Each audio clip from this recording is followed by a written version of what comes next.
He thought the perfect way to find the best parts of yourself was to walk your way there.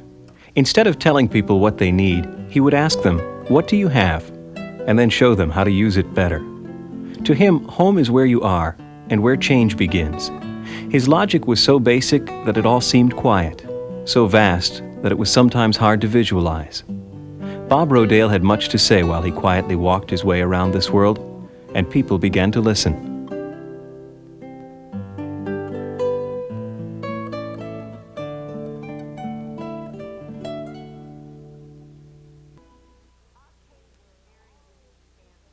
Bob came from a very unique family. They were always innovative, full of ideas, full of excitement, and living around that family was never dull.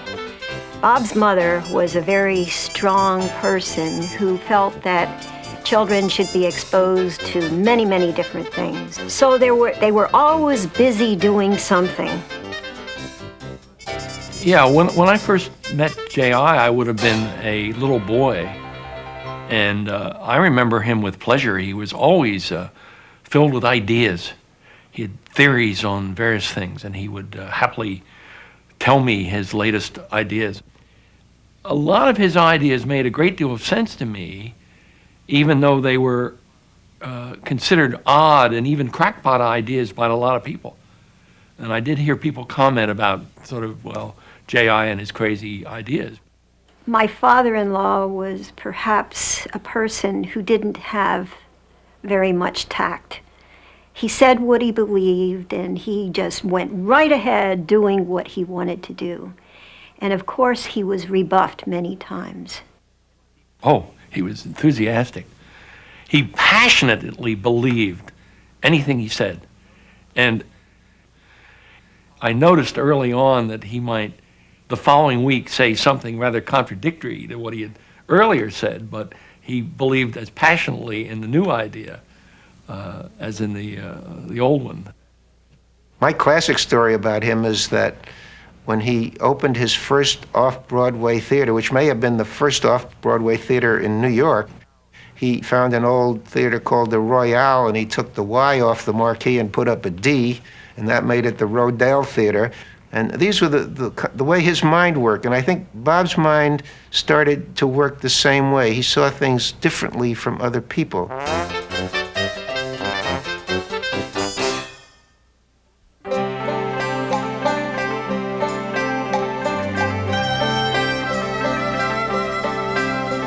Shortly after Bob was born, J.I. Rodale moved the family to a small town in eastern Pennsylvania. Emmaus became home to Rodale Manufacturing, a business partnership between J.I. and his brother Joe. But J.I. had a passion for the written word. It started as an accountant's hobby, producing a series of books and a variety of digest-style publications, and losing money more than making it. With a staff of one assistant and himself as editor, J.I. Rodale spent much of his time writing and reading. And it was the work of an English scientist he came across that changed the course of a still-evolving publishing company.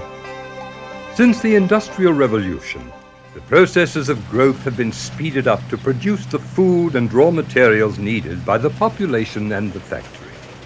Nothing effective has been done to replace the loss of fertility involved in this vast increase in crop and animal production. The consequences have been disastrous. Agriculture has become unbalanced. The land is in revolt. My father had said Sir Albert Howard's book hit him like a ton of bricks. How true. And because my father and I were always close and shared the same passions and interests, the bricks naturally landed on me too. And in 1942, when I was 12, my father bought a worn-out farm. You wouldn't believe this. The moment we moved on this farm, although farmers get headaches, I haven't had a headache now in 30 years. Right away, there was a dramatic change. And of course, when I added the prevention system of the vitamins to the organic, what a difference. And a great deal of it is in the working of my mind. You see, I don't say that I have become smarter, but I have more mental energy. When you have mental energy, you can work with an idea. And when you work with an idea, different aspects of it occur. At the same time, my father began publishing a magazine, Organic Gardening and Farming. And in my spare time, he gave me work to do on his new farm.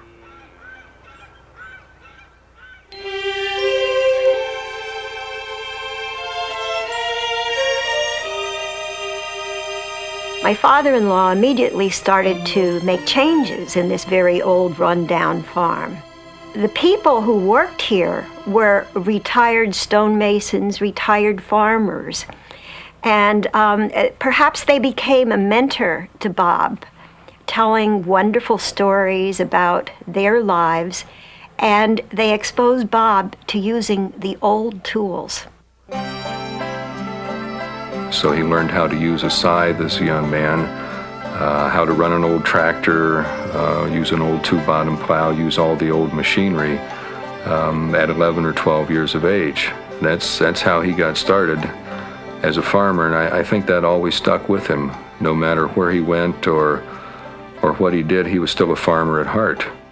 All parents had to walk to school 3 miles in the snow every day, but he walked to this one-room schoolhouse for a long time, and he really enjoyed that. In fact, he told me once that was where he really learned about farming, because the teachers were farmers, and a lot of the book things didn't make sense, but the farmers made sense. Any project he did with astonishing interest and attention, and I remember that every project he took up, every hobby, he became an expert within days or weeks because he attacked it with such energy and such a focus. He was very freewheeling. He was not a gang member. He didn't have a coterie of friends. Teenagers sort of hang out with one group and they all do things together. Bobby kind of went his own way. He learned to drive when he was 14.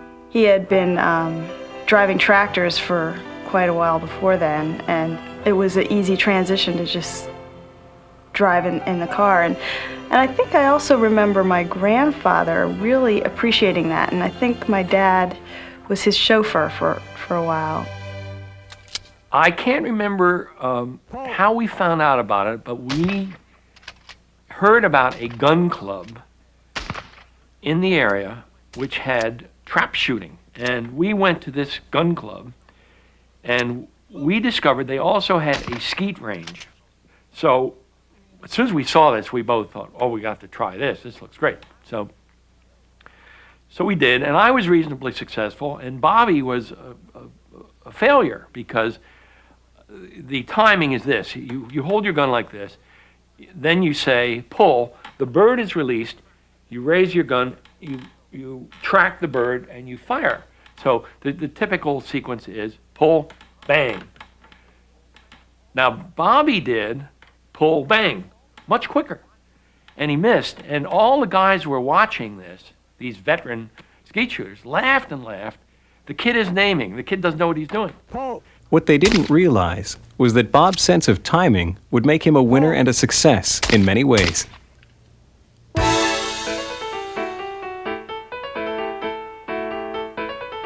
He decided that he wanted to study journalism and English, and he loved it. He loved the excitement of working on a newspaper.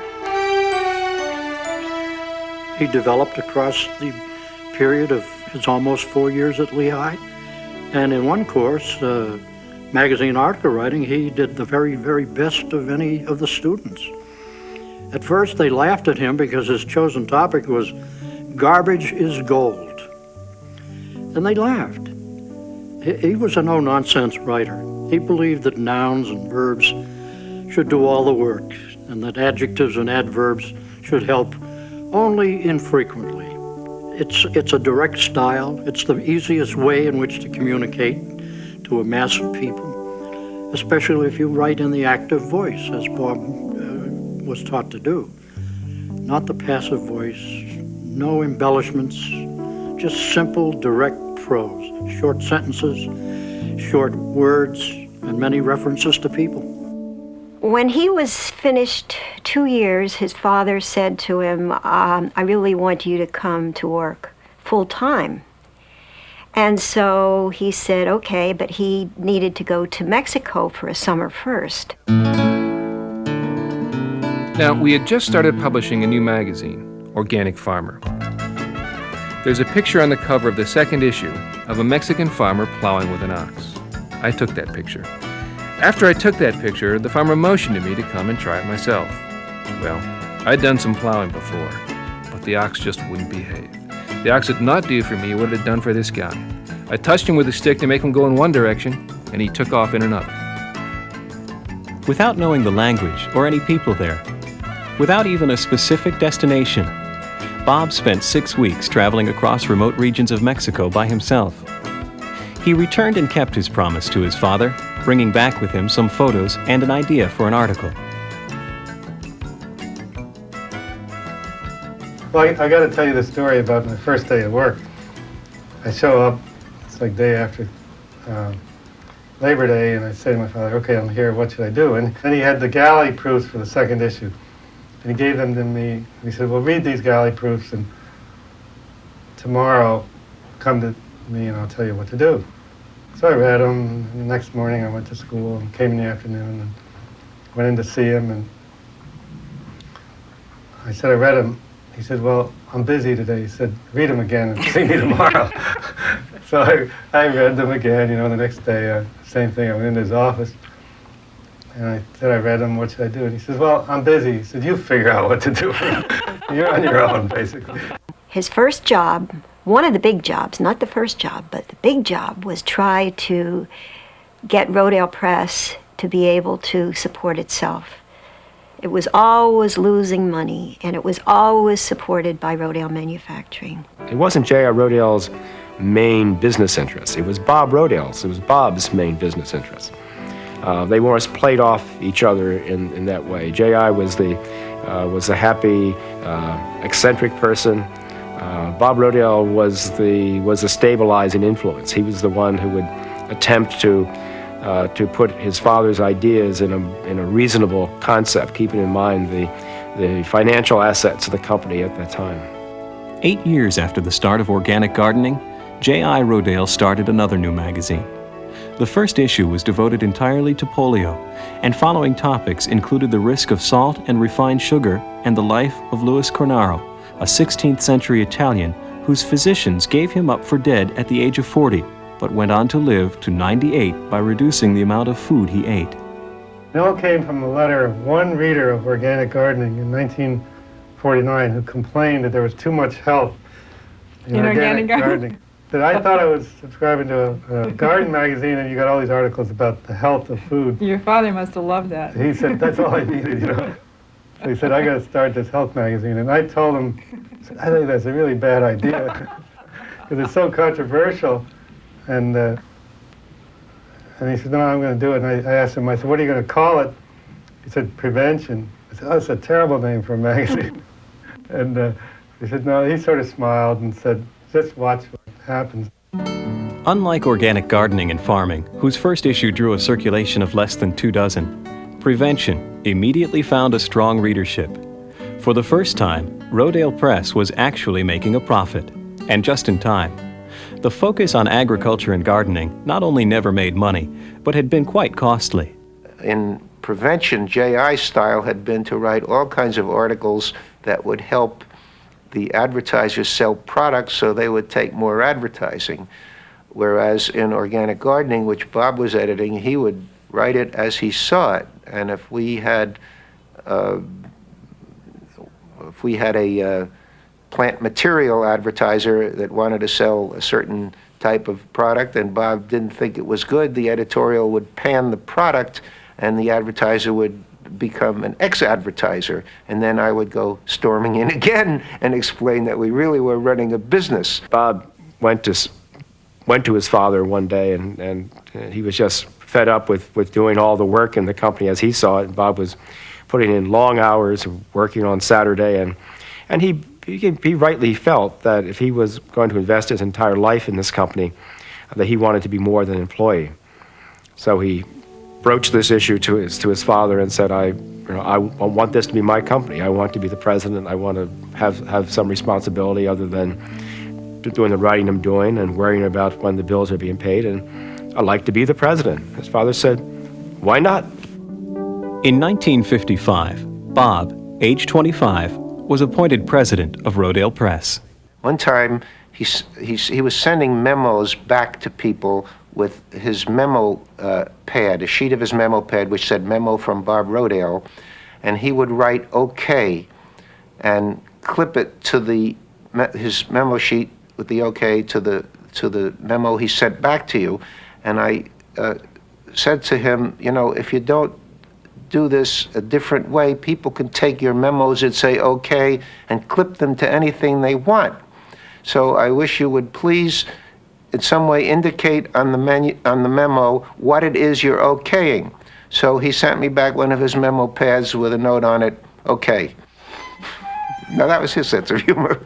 As the company started to grow, Bob first, and Bob was the one who really had the long-range vision, and he was the one who said, we have to get a building because we can no longer exist just in the corner of the electrical company building. And that's when the growth began. When we moved into our own building, that was sort of a commitment in Bob's mind that it was no longer his father's hobby, because now we had our own place.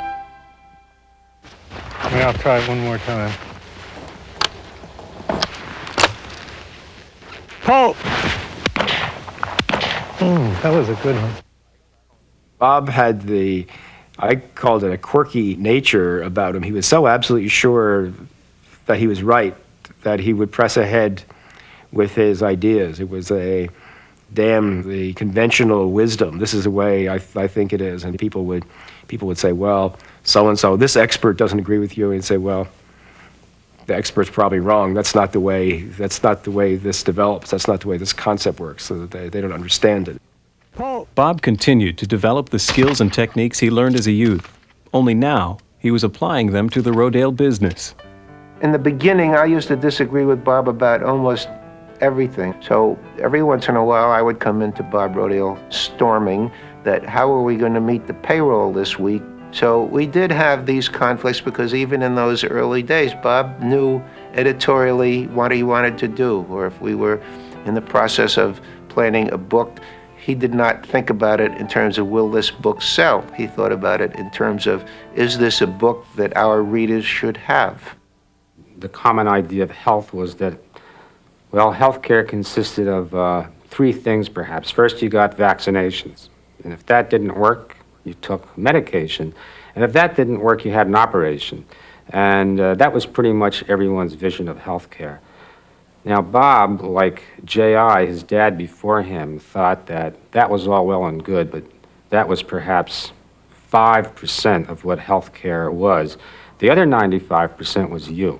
To Bob, health was an individual responsibility, something that you had to take control of for yourself. That he said, everybody has been given a measure of health, but it's up to them to develop that, to use it to the fullest. And in fact, I think one of Bob's particular insights was in looking at the whole system. He said, you know, in every population, even the worst and the most unhealthy, there are healthy people and healthy groups. And let's look at health. Let's study health and how we can expand that rather than always, you know, like the system tended to do, focus on sickness and how we can contain it. Today, that has become part of the very fabric of thought about healthcare. But 25, 30 years ago, when J.I. and Bob were beginning to crank up the momentum on Prevention magazine, those ideas were considered radical, if not reckless.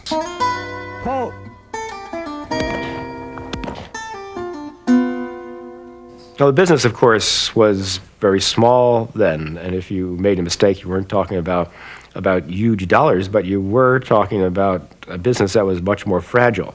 And keep in mind, this was his father's hobby, and his father could have walked away from it at any moment.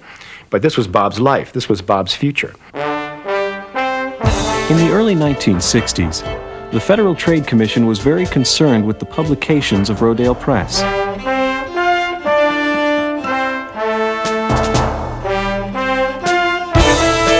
They had a notion of orthodoxy of claims particularly related to health, and a charge of false and misleading advertising was made against the health finder.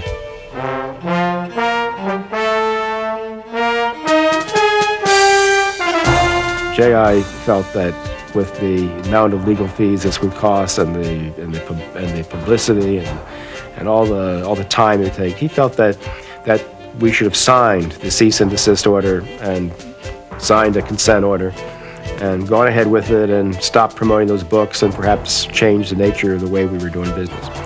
Bob dug in his heels and he said no, because if we cave in on this, they're really undermining the integrity of Rodale Press. What they're really doing is they're attacking unconventional health publishing. And if we cave in with this, that'll be the end of Prevention Magazine. From there, they could take on Organic Gardening, because that's an unconventional magazine as well. What the Federal Trade Commission is doing is saying, if you're questioning the established philosophy, we're going to take you on, and we're going to put you out of business. And he said, that's not right. At the time, the profitability of Rodale Press was so thin that basically Bob bet the company on this. He took and spent basically the entire profits of the company that year and the following year in hiring Arnold & Porter, which was then, the biggest, bestest law firm in Washington with experience in litigation before the Federal Trade Commission. It was interesting because J.I. Rodale, given his his very strong intellectual capacities that I could readily see, had some very fixed ideas on how the case should be tried, and Judge Arnold, in his own way, had similar ideas, and there was a considerable discussion and argument between them as to how the case should be developed. J.I. wanted to defend his company from the false advertising charges by proving that the ideas represented in the Health Finder were valid. Thurman Arnold, once a trust-busting assistant attorney general in the Roosevelt administration, saw the case as a civil rights matter and wanted to accuse the FTC of censorship. Bob's father went to one of the hearings, and when he discovered that he wasn't going to be on the stage, he said, "Bob, you do it. You handle all this." And it was a big responsibility, and the whole company hinged on what the decision would be.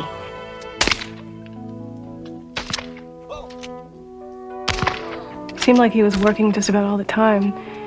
After dinner, he'd leave the table and go in and start reading and working, and weekends he'd always be writing his articles. And I asked him one time why he spent so much time working. It just seemed like, there are other things he should be doing, and he said that he felt he was holding on to the tail of a comet, and if he stopped, he would be lost. He wanted to hang on to what he felt was ready to take off. Paul. And skeet shooting began then to play such a tremendous part of Bob's life that he used what he learned, the techniques in shooting, to also be able to apply that to his job. The ability to concentrate, the ability to focus, the ability to carry through to the rest of the target.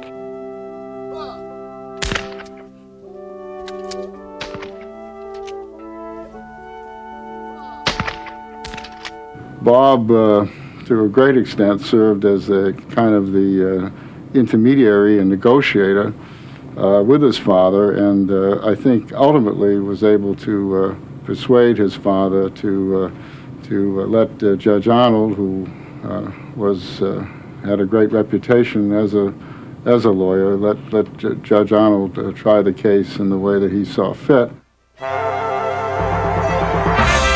December 4th, 1968. 7 years after the investigation started, the FTC dropped its charges against Rodale Press. I've missed a lot of targets in my life, but I also, at one time, I went 500 without missing.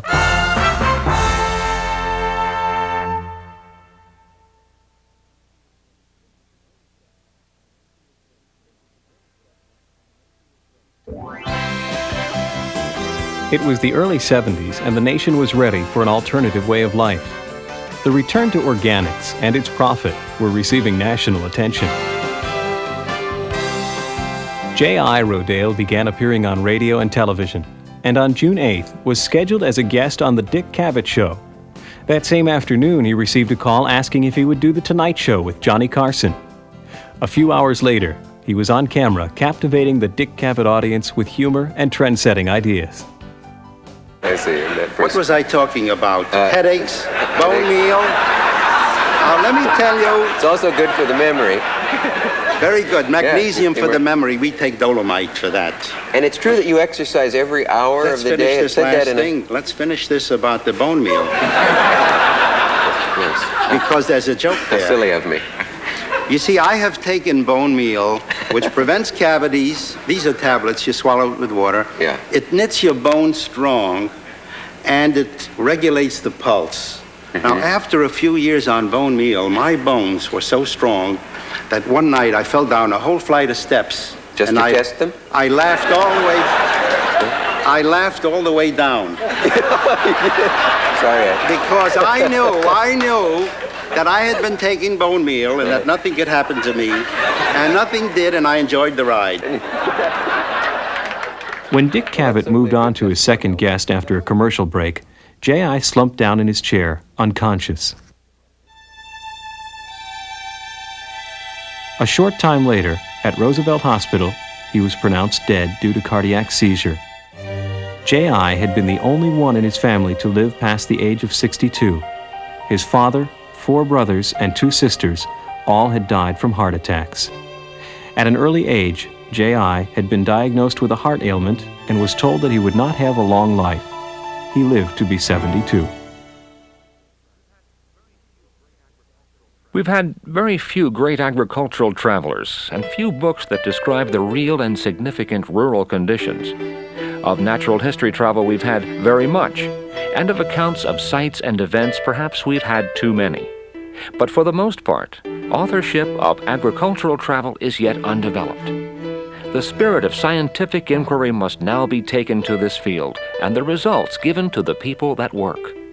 From the preface to Farmers of 40 Centuries. The Chinese word for farmer is peasant. When China opened their doors after being closed for a quarter century, they wanted American peasants to come see China's peasants. And someone declared that they knew of America's most famous peasant. The Chinese decided, however, to let a group of journalists be one of the first to visit. And Bob Rodale still got to go where farming had basically remained unchanged for 40 centuries. As F.H. King's book implies, a book that influenced Bob as much as Sir Albert Howard's influenced his father. One day I came down to breakfast in the morning, like I usually would do, and I noticed my father wasn't there, and I asked my mother. I said, "Well, where's Dad?" And she said, "He's in China." And I said, "Okay, when is he going to be back?" And she said, "Oh, in a month." And that was pretty typical. We never knew where he was going or when he'd be back, but whenever he came back, there'd be stories to tell. I first saw China when it was like a room that had been locked shut for 25 years. My peek inside during the winter of 1973 revealed a country carefully gardening its land, using hand tools almost exclusively. It is typical of China to squeeze every resource. Agriculture is amazingly intensive. The Chinese are essentially gardening their land, not farming it. Bob's trip to China influenced his writing and was an important step towards his becoming an agricultural traveler.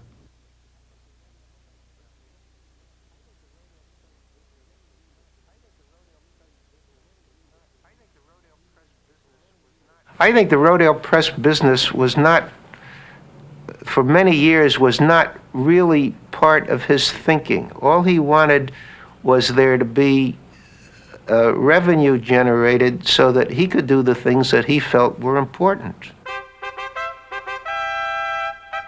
I first met Bob in 1968 at the Olympic Games.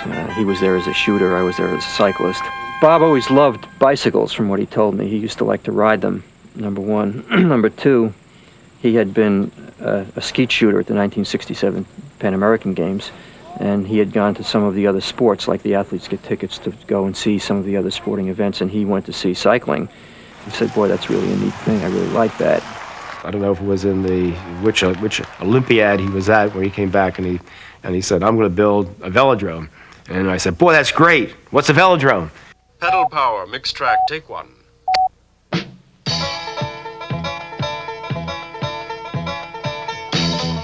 When he got interested in the velodrome, it wasn't only in 90-foot lengths of concrete. He got interested in the human dimension. He got interested in human power. So he talked so much, wrote a lot of editorials about what human power could do. One analysis of the end use to which we in the U.S. put fossil fuels found that less than 10% of all the energy delivered actually requires electricity. Bob had such a nice way of selling his ideas. He had such enthusiasm. And bottom line, it was his money. So he'd come to us, and Bob's theory was always divide and conquer. He would never present his idea to the group of corporate officers at a corporate officers meeting. He would get each of us alone and build up this level of enthusiasm. He would sell each of us on a one-to-one basis. So by the time we'd go into a meeting when he was presenting the dollar amounts of the velodrome, he had converted us. This was the best idea in the world, and if we missed the opportunity to build a velodrome, we were missing a major business opportunity. I think it was called things like Bob Rodale's Folly, the White Elephant, and there was a lot of snickering going on in the company about it. But I thought, well, this man must know what he's doing. He owned the company. Well, when it started, to me, it was just another drain on the Rodale resources. I didn't have the kind of visions he had. The velodrome and the 22 acres of parkland around it owned by Bob and Artie Rodale were donated to Lehigh County.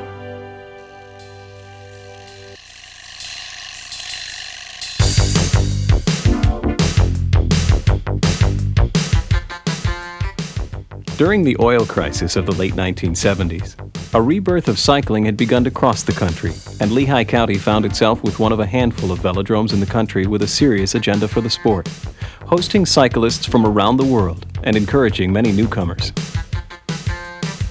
He was excited when it was developmental racing. When the kids were out there just learning how to ride and race and being taught all the techniques of bike racing, he was excited then. He was always a grassroots person. Not that he didn't enjoy the glamour side of it, but his favorite was always the kids.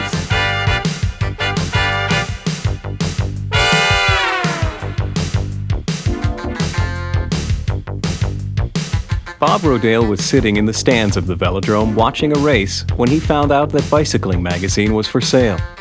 He had been a long-time subscriber and decided to purchase the magazine. From Bicycling, we acquired Runner's World, and then The Runner, which we merged them, and then Backpacker, and that was in Men's Health, and that was, of course, the launch pin into our what we call our Rodale Active Network. And that came because of the velodrome. If we didn't have the velodrome, probably never would have had Bicycling magazine. Well, it was about 1981. I was one of the velodrome managers at the time.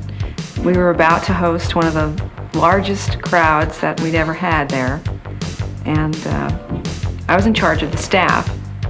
Two of my parking attendants called in sick, and this could be disastrous. I mean, I was in a panic. I raced out to the parking lot to see what kind of chaos I'd find there, and to my surprise, there was Bob Rodale, and he had an orange parking vest on with the little parking flags in his hand, and he was lining up all the cars in such a neat and orderly fashion.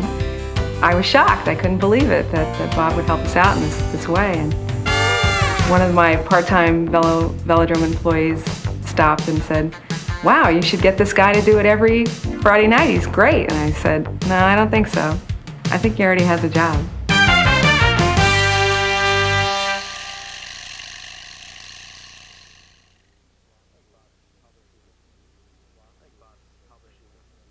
I think Bob's publishing philosophy was fairly simple. He believed in giving readers a great deal of useful, easily accessed information.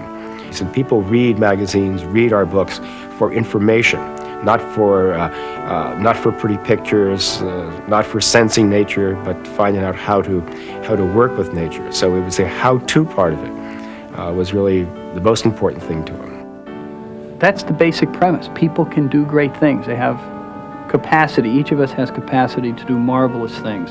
And Bob not only recognized that, he helped people to find within themselves their strengths and apply those strengths. We feel the average person has a really enormous reservoir of potential for self-reliance. They need to be convinced of it, and they need information about it. That is our mission. Some people say, well, where did Bob get his ideas from? And my answer is, God only knows, because he had so many of them. They were so diverse. He got a lot of ideas, of his best ideas, from walking and being able to have the quiet time to think. One of his favorite pastimes was to bike across the countryside. We thought he did this for relaxation, but we later learned that this was just another place that he was working out of the office. He would come back from a trip and he would say, well, I was talking to somebody on the airplane, and they had a great idea. I was talking to somebody on the bus coming back from New York, and what do you think of this great idea? So Bob would find out what people's needs were by hearing from people what their needs were, and would help find practical solutions for day-to-day living and share them and help them. But the strength in that didn't come from Bob's ideas alone. They came from the ideas of all the people who helped find solutions, who helped find successes, who helped solve problems. And that's where the true empowerment came from. Can I change anything? My feeling is yes, I can. There's a chance that whatever I do can change the whole world.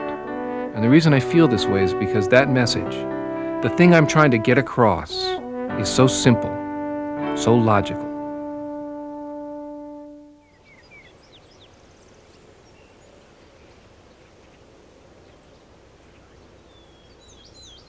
I think Bob had the highest respect for the American farmer because the farmers always seemed to come up with answers to a lot of these problems long before the scientists and definitely long before the politicians did. And I think that's why Bob, whenever there was a problem, he said, go to the farmers, talk it over with them, talk to them about what they're doing, and they'll come up with an answer. Economics were forcing many farmers to lose their land in the early 1980s. Erosion and groundwater pollution had similarly disastrous effects, even beyond the farmland.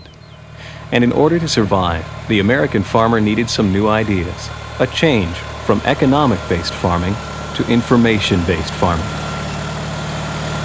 Well, we're working here to develop better methods of soil conservation because a lot of American soil is now being washed into the oceans precisely because farmers are using more fertilizer. They don't need the natural fertility of the soil as much as they used to. They just use the soil to hold up the plants and feed it synthetic fertilizer. So that preserving the soil is not as important to them as it used to be. And this is a very dangerous thing because if the time ever comes when we can't afford the artificial fertilizers or they aren't available, the natural fertility of the soil will be gone. His ideas are really very simple, and a lot of people don't think that that's worth anything. I think Bob Rodale was fully aware that he was perceived to be at one pole, and he knew that there were other groups of people that perceived the USDA to be at the other pole, those who wanted absolutely no chemicals of any sort involved in agriculture, and those that thought you ought to just pour anything and everything on, and so on. The Rodale people feel organic gardening and living is a way to put people back in control of what they eat, and for many years have been exploring ideas related to simpler and saner living. Jack O'Rourke, NBC News. For many years, the term organic was looked upon as off the wall. He was referred to as a disciple of the compost heap, and he wanted credibility, because he knew he had a better idea, a big idea. Sustainability is becoming a word with great environmental power. Our goal for the world now goes beyond purity. We who are concerned about the earth want more than to end pollution of land, water, and air.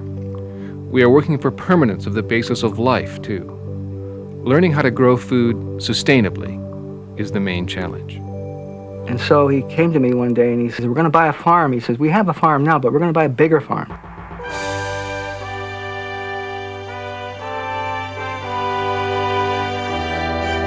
So the research center was part of his long-term vision. It was like the foundation piece, one of the foundation pieces. Publishing was another. We are writers. Rodale Press, Rodale Institute, is nothing more than a collection of writers, science writers. We write simple science for everybody to understand. But we've developed our own scientific capacity. Like, we're the writers, but we do well enough in our business so we can hire the scientists and say, do this kind of science that respects nature. That your job, you're being paid not to dominate nature, but to make nature more powerful. He was persistent in his beliefs. And then he went on with the research center to prove his beliefs. And I don't think people in Washington really started to listen. And really, that's what he was looking for, was that acceptance and that willingness to listen until he had some proof. He couldn't do it alone by just having a small research center and a publishing arm behind him. He had to involve the entire USDA system. It was a very interesting meeting.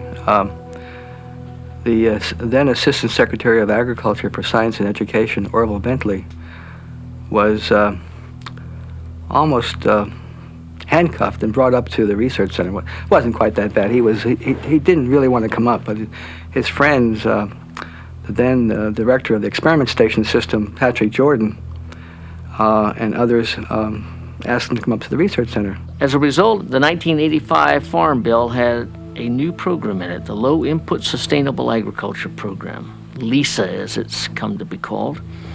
And that launched a whole new dimension in the research program of the USDA. He referred to, let's say, the whole agriculture system as a giant monolith.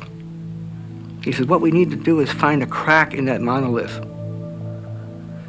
and get our foot in that crack and begin to expand that crack in that monolith. And once we're in there, then we can start talking about some of the ideas which to the people within the system are strange. As it turns out, many of the things examined or studied in the LISA program are now funded in many other programs across the USDA and in the state agricultural experiment station. So it's kind of given birth to an enormous interest, about $80 million a year worth of interest in that kind of research, started from a relatively small program put in the 1985 Farm Bill. In fact, it gave birth in the 1990 Farm Bill to a whole section entitled Sustainable Agriculture, with 3 different chapters associated with it. At last, Bob had convinced the government to support a farming program that would be safe for the farmer and his family, safe for the food supply and the consumer, and provide a healthier environment. My hope is that we will be able to move beyond sustainability, where what we are really trying to do with the American land is not only producing our food, but regenerating and improving, reforming to a higher level the American landscape and the American spirit. He was the ultimate change agent. He knew how to make change without pointing fingers or blasting away at people. I would say that I found him to be different than most people that I interact with. He seemed to be very solid in his confidence in himself and what he was about, and yet not so cocky as to assume that you didn't have an equally sound basis for what you were saying. His dress, his attire, his mannerisms all said, I really want to learn. I really want to learn, and I want to share what I think I know with you.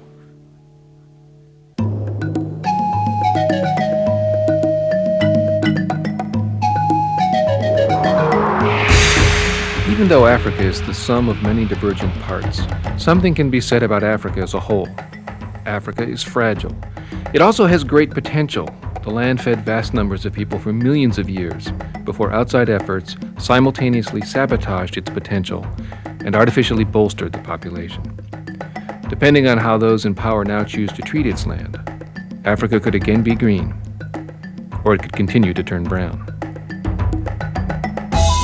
I think what he sought most of all, though, was the freedom to explore these new places and learn from them, and also to teach them, to help them to understand the value that they already had there. I don't think he felt like he was teaching them anything new, but he was helping them to rediscover the value that they already had within their culture, within their lives.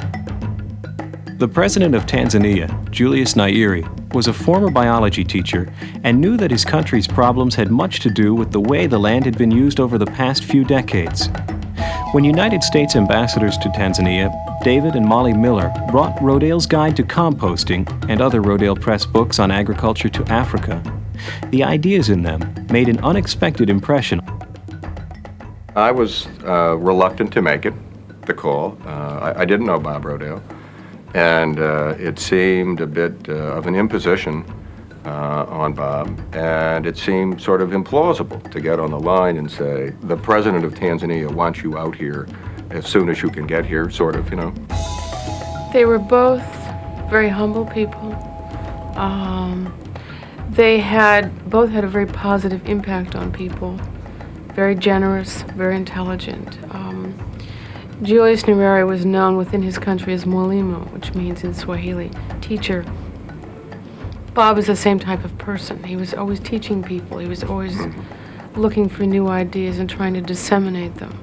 And that unlike a lot of foreigners who arrive in your country to tell you what you've done wrong and what you need to do, while Bob had a lot of ideas, he, like Julius Nyerere, spent a great deal of time listening and learning. And so I think the president of Tanzania sort of immediately said, you know, we've picked the right guy. Yeah, he had a religious quality about him, too, that Tanzania, which is a particularly religious country, really responded to. The quietness that he had was deeper than just silence. The Rodale Institute, in association with bureaus like the United States Agency for International Development and various foreign governments, promotes agricultural programs and workshops in countries around the world, teaching the sustainable, more organic methods of growing food that the Rodale Research Center had been developing in the United States. Haymaking is encouraged as a replacement to grazing. Composting techniques are taught, and amaranth, a nutritious drought-resistant grain of the Aztecs, was introduced to new areas. The projects are run by the people who live there, while outsiders act only as supervisors. The book Save 3 Lives was really the culmination of a lot of his ideas about famine prevention. In all of his travels, he saw that a lot of people were living really well. And famine, it just didn't make sense to him. If you worked with him over time, you began to realize that he just saw out ahead, far ahead of people. That a lot of his ideas that some people would sort of say were a little wacky at the moment, or they didn't quite fit in to what people were thinking about, that was because I don't think that the normal boundaries or limitations had an impact on Bob's thinking. And his, I think, feeling was, if I can think of it, it can be done. And I want it to be done. Going to Africa, spending time talking to Africans about what their problems were and what their solutions were, was what began to put a face on Bob's ideas. It had a profound effect on him. Now when he talked about African farmers and what they were doing, he was talking about real people. He was talking about real ideas. He was talking about real situations. That changed him in the sense that he now spoke about these things with more passion. His ideas became more focused.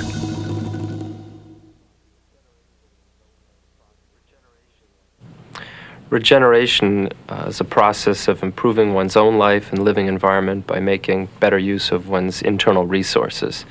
And Bob applied that in agriculture, in personal regeneration, in health, fitness, cuisine, travel, management, landscape architecture, and a number of other areas. But in each of those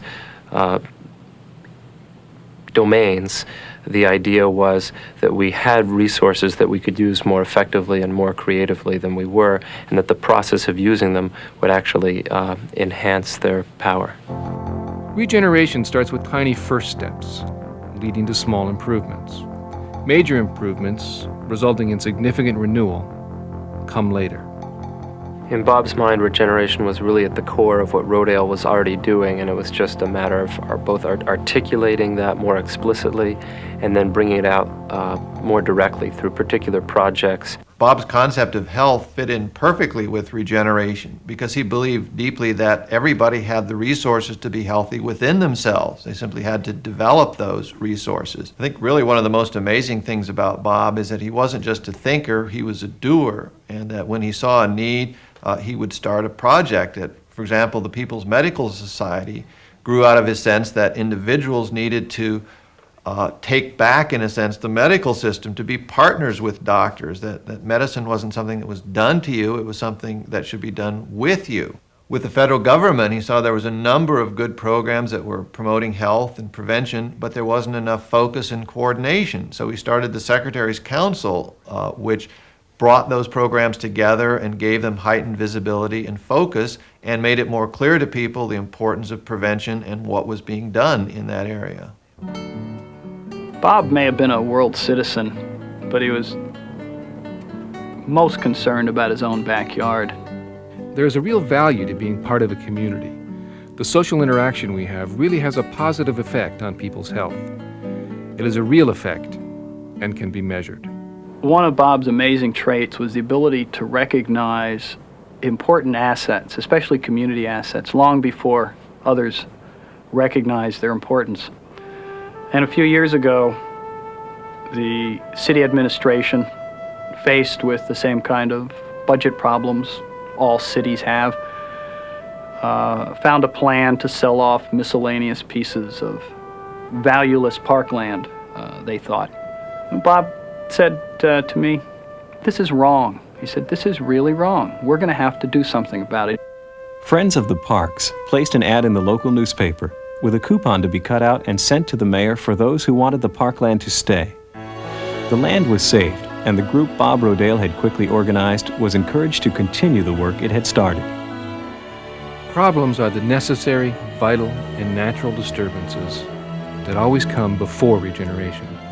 Life is not a straight path upward. It's a jagged up and down line.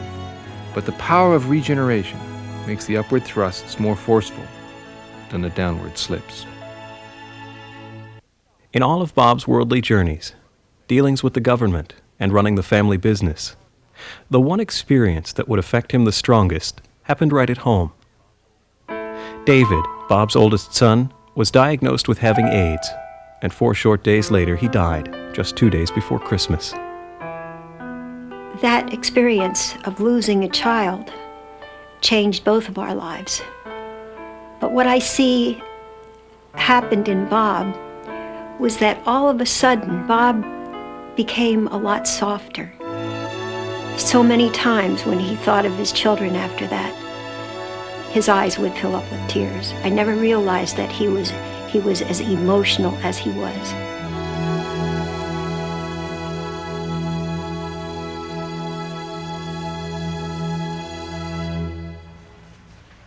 Our internal resources are sometimes whole, but are more often in pieces. We have inside ourselves fragments of strengths and assets that can be used only when linked with the missing pieces of resources in others. We were out on an edge. We were an independent store. We were trying to promote kinds of books that were not commercially oriented as such, but he had standards of trying to sell basically just good books. And I think that appealed to him. We were only operating a 9-hour day then. We're usually a 13-hour day here. We had cut our staff down. So I was here alone in the morning. The store wasn't open. The phone rang. A man identified himself as Bob Rodale. I knew who he was, but I didn't know anything beyond that. He had a very friendly voice. He was very friendly on the phone. He told me he'd read the article and he would like to help. He was going to give us a big loan to refinance the business, but we could only use it for the future. The old debt was our responsibility, and we had to regenerate the store and pay the old debt out of the proceeds of a healthy business. He seemed to believe in business in the best kind of way, as a way that people could make something work. All these management books are coming out all the time where guys are talking about human management and so on. He should have written a management book, because he knew, when he would talk to us and get us together and talk to us, it was like, it was inspiring. He was a very inspiring man. I've often said, to me, the whole thing seemed like a Frank Capra type thing. It was this wonderful man came out of nowhere with nothing but the best of intentions. He wanted really nothing for himself. He wanted to do something good. Well, I'm an optimist. I've always been an optimist, and right now my optimism is so great that I almost can't contain myself. That I see people really getting the picture quickly.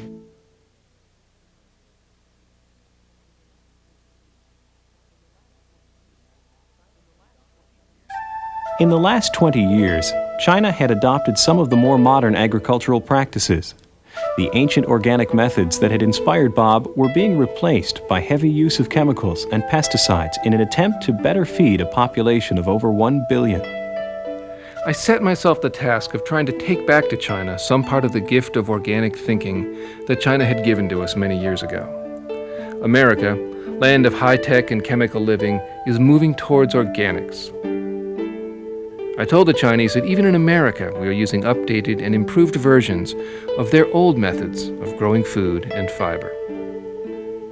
There was 19 years in between the first visit and the second visit, and he was curious to see what changes occurred within the cities and the countryside with farming, and just to see where China was today. In one sense, I wonder what will happen to China. How will it resolve its political stresses and strains? Will it be able to regenerate its land so that a healthy agriculture can indeed feed an even larger population in the 21st century? I plan to keep going back to find out.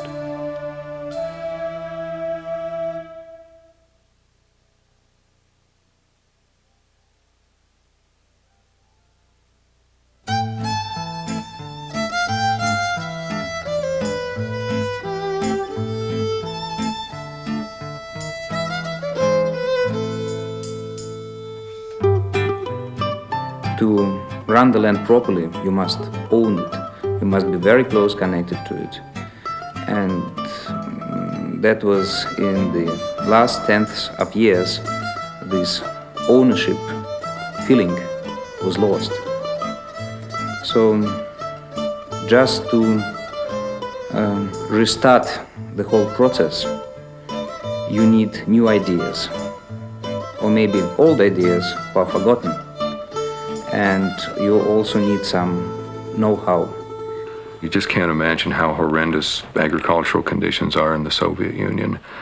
And I think as soon as he went over there and saw what was going on, he just got this burning desire to take everything we'd learned in this country over the last 60 years and put it to work over there where it would really do some good immediately.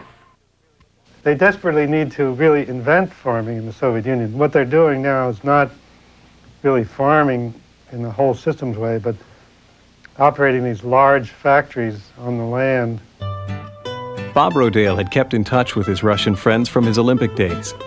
And when the Russian cycling team came to the Lehigh County Velodrome in 1988, he made a new friend, this time another publisher. Together, they developed a bold plan to help the Russian farmers and people before the fall of communism.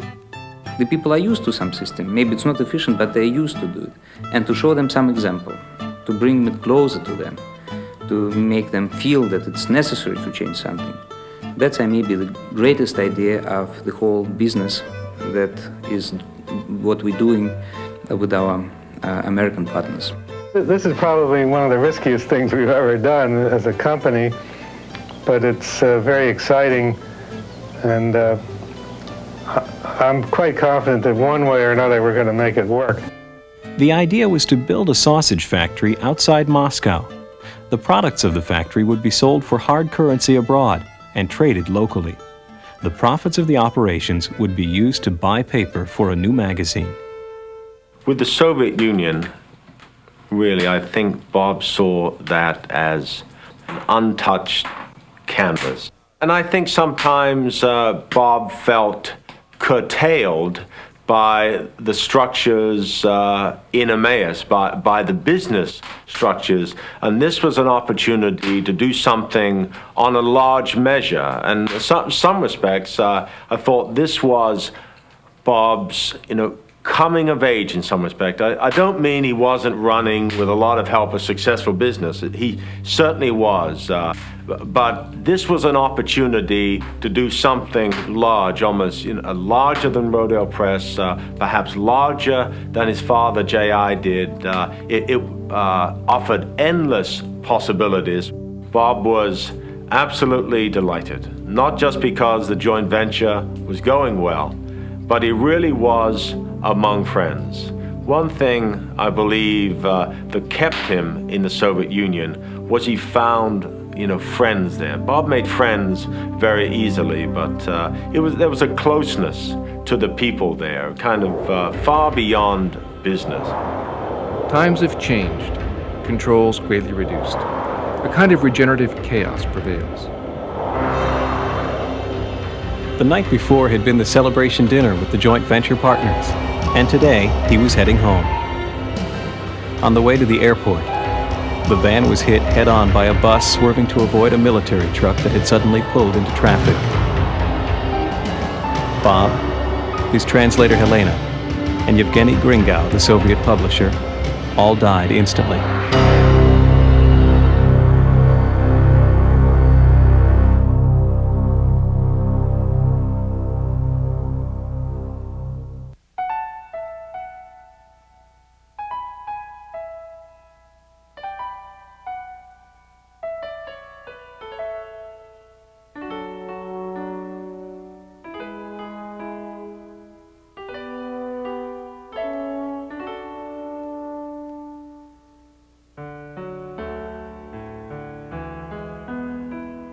It's not very often a dominant member of the canopy.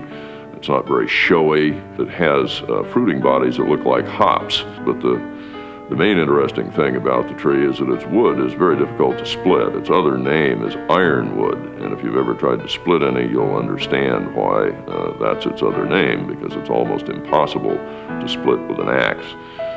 And that's bad from sort of a commercial point of view if you want to make lumber or even paper, but it's very good if you want a wood that's very durable. It was also good to make small utensils out of. It was difficult to make them, but once they were made, they lasted a long, long time, which was an important virtue in a society short of goods.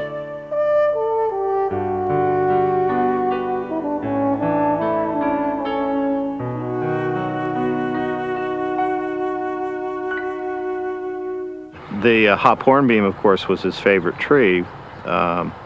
He had other favorites, but I think that was his most favorite tree because it symbolized how a tree could be used for various or many different reasons. I was moderating a panel, and Bob was one of the panelists. And in his presentation, he talked about the demise of the conservation-preservation ethic. which he thought should be replaced by regenerative land use. And afterwards, we talked about his concepts, and in that conversation, he mentioned that he had a research farm, and he was thinking of doing something there with trees, but wanted to do something different. The plans for the Working Tree Center were laid out and ready to go just around the time of Bob's death. He had spent his life thinking ahead, looking at the future and the past, and making plans. Now, literally, he left behind a blueprint for an idea that is underway on the land of his father's original organic farm.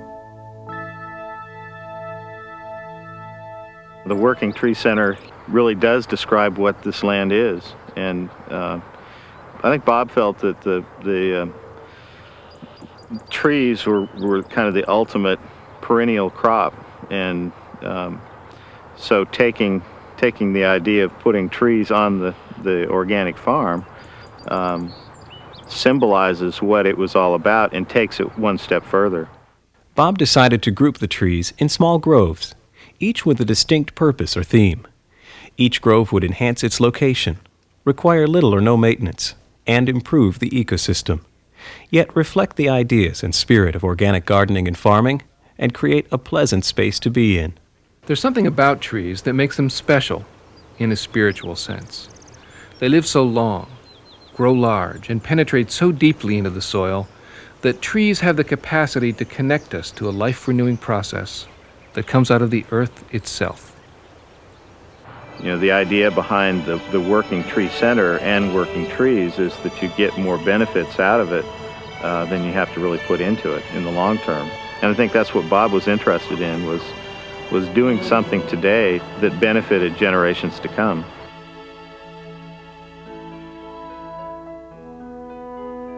There's a chance that whatever I do can change the whole world. And the reason I feel this way is that message, the thing I'm trying to get across, is so simple, so logical. One voice saying, hey, look, you don't need all those other things you think you need. You have all the resources you need right around you. Why don't you just look, see what you have, use it better? You might not solve all your problems completely, but you will make progress. Can I change anything? My feeling is yes, I can. Yes, you can.